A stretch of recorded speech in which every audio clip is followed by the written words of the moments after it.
Today, we're diving into a legal story that is just wild. It starts with two brothers, a single really strange real estate listing, and spirals into this massive $200 million federal lawsuit. And the claims they're making, well, they're alleging a conspiracy that they say goes all the way to the top of their local government. Okay, so to really get our heads around this whole thing, we've got to start where the brothers did. And that's with this one property listing that just, on the face of it, makes absolutely no sense. All right, so here's the puzzle. You've got this property in Kingman, Arizona, and it's listed as a two-bedroom home. Pretty standard, right? But then you see this little note. It's being sold for its land value only. Now just think about that for a second. The sellers are basically telling you, hey, that house you see, it's completely worthless. That is a massive red flag. And that's the question that really kicks this whole thing off. Why would a physical building, a home, be treated like it isn't even there? What could possibly be going on? Well, once the brothers started digging into the property report, the mystery just got deeper. Turns out the so-called house was actually a rundown single-wide trailer from 1972. On top of that, the lot itself was way too small to legally build anything new on it, which is a total nightmare. And get this, the sales history was completely upside down.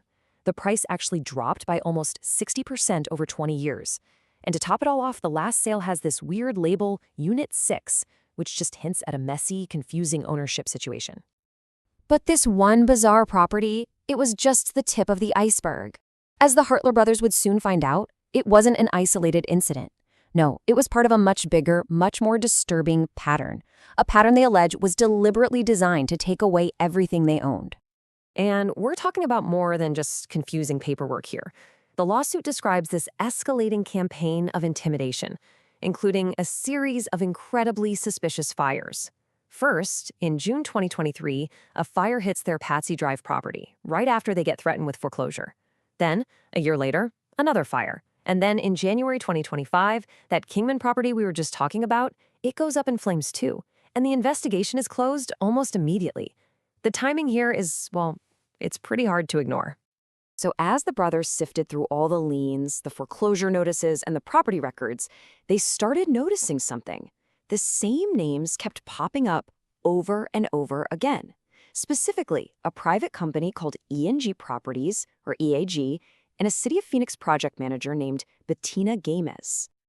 And then they found the smoking gun. On an official foreclosure notice, there's this handwritten note, "For internal use only, Bettina Games, EAG." All of a sudden, their suspicions weren't just suspicions anymore. Here it was, a direct, documented link between a city official and a private company on a legal document threatening to take their home. With this piece of evidence, the Hartls did something extraordinary. They didn't just sue for damages.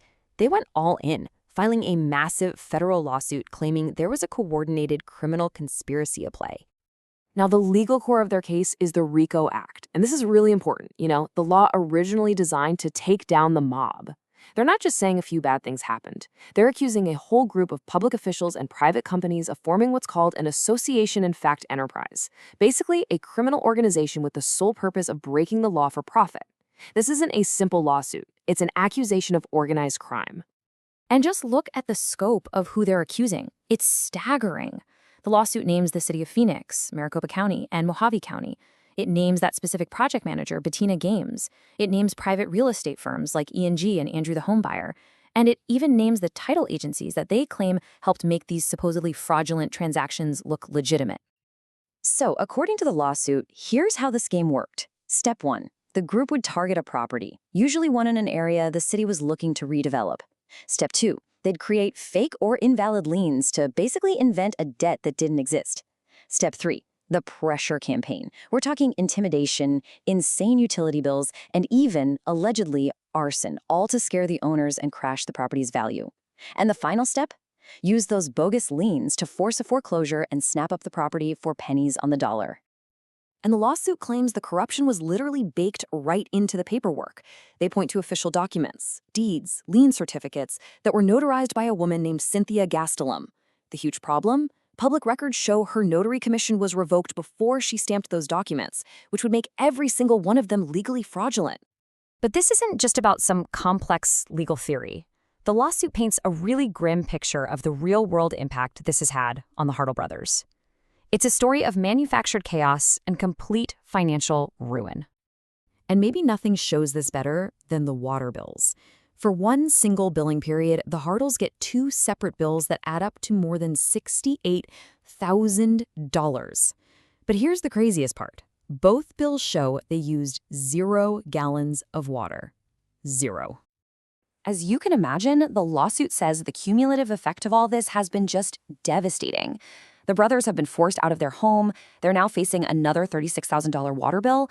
They've been left with no phone and no transportation. And in a final, almost unbelievable twist, one of the brothers apparently had his wallet impounded by the police, which meant he couldn't even cash a check to get money.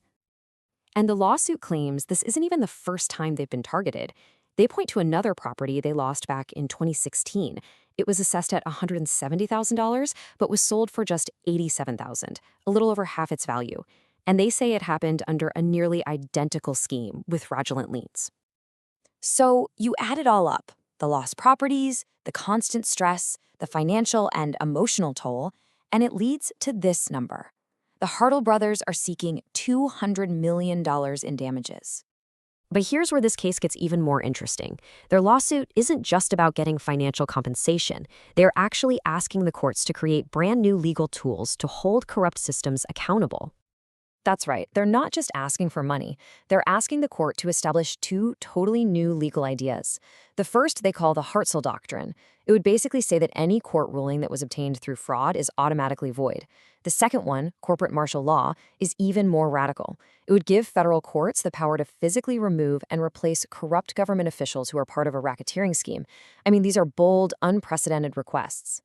So, at the end of the day, this is way more than just a lawsuit between 2 brothers and some companies. It's a direct challenge to the system itself, and it raises a really profound question.